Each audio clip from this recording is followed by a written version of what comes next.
that. Are you guys ready for Chris Sky? Come on up here, big guy. Looks better. Look at this guy, snazzy. Well, it ain't wife beater weather. Hey, CBC. Thanks for posting the fake news last week about me getting the fine, trying to make everybody upset with our Toronto Police Service for doing it publicly. I just want everybody to know something. The moment I got here today, the very first thing that happened was the commander of the Toronto Police Service came up to me, and the first thing he did was promise me to ensure your safety, uphold your rights, and let you know that this is still our country. So,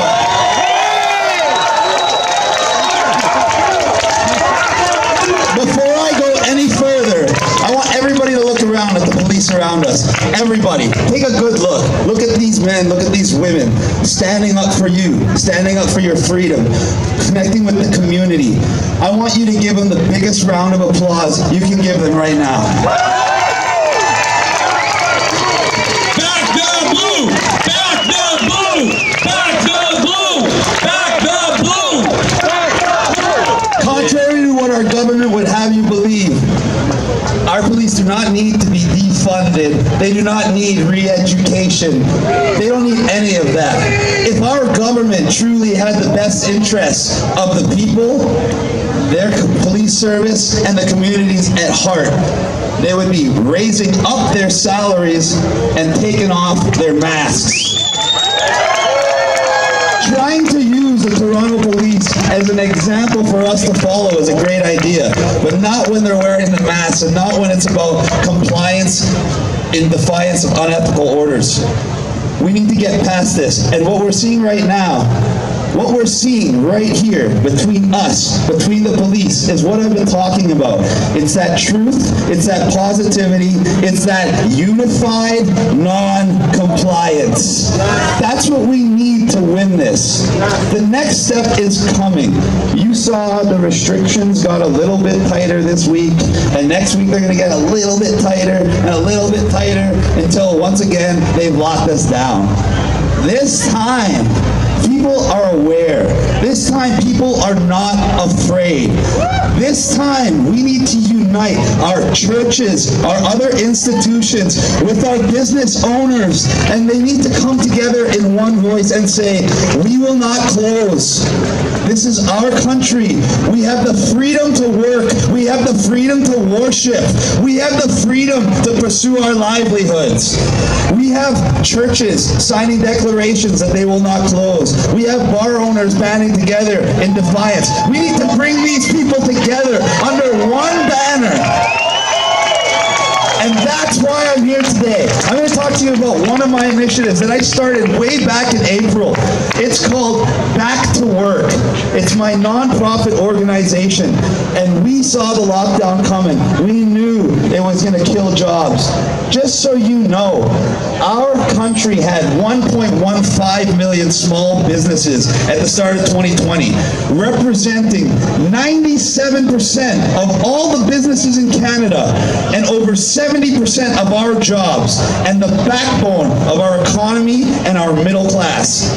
After 6 months of a 2-week lockdown, we lost over 250,000 businesses and countless millions of jobs. Our GDP shrunk double digits. Our deficit ballooned to hundreds of billions of dollars.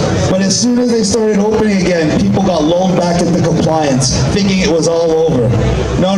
I kept Back to Work going because I knew the second wave was coming. And the second wave will be far more devastating to our businesses, our economy, our religious institutions, our schools, etc.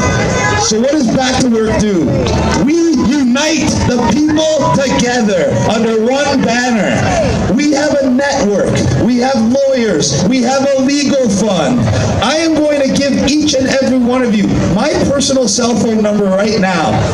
Right now, it's 416-400-9994. And now if you keep your church open, you keep your store open, you keep your bar open, and anybody from the government gives you trouble, you call me.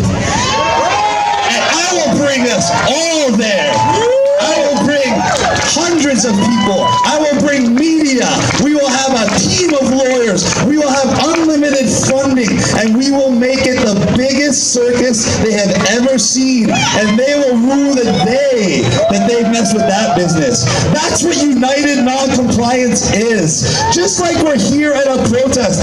Thankfully, we have amazing police, but if we didn't, if we had Australia, they still couldn't stop what we're doing today. Why? Because there's too many of us united with a good purpose and honest intentions, and you can't fight that with negativity. The more you fight it with negativity, the stronger we get. And now we have gotten to the point where the tables have turned. We are no longer the meek and mild walking into compliance. We are now the people that have the foresight to see that's coming and to prepare for what's coming and to stand up in one voice and say, freedom is essential. Yeah! Woo! How do we know that? Freedom! Freedom!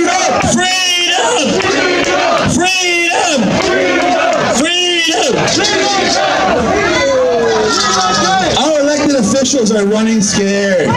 They won't even name their experts. They won't give the data. Why? Because in order to extend an emergency, you need to demonstrate justification, and they don't have it. Cases do not equal justification. If every single person here gets a cold, but none of us get sick enough to go to the hospital or die, how did that impact our public health system? How did that impact our country? Answer, it didn't. Cases don't matter, especially when half of them are false positives. 90%. This is all a red herring to try to lull you into submission, but it stopped working. It's not working, and it won't work. How do you know we're making headway? How do you know they're running scared? I don't know if you noticed, but you saw Maxime Bernier from the PPC walking around. So we're attracting leaders of political parties, and we attracted one that's even more important in my eyes. Mr. Rob Carbone from the Republican Party of Canada has taken notice of our cause, has taken notice of what's going on.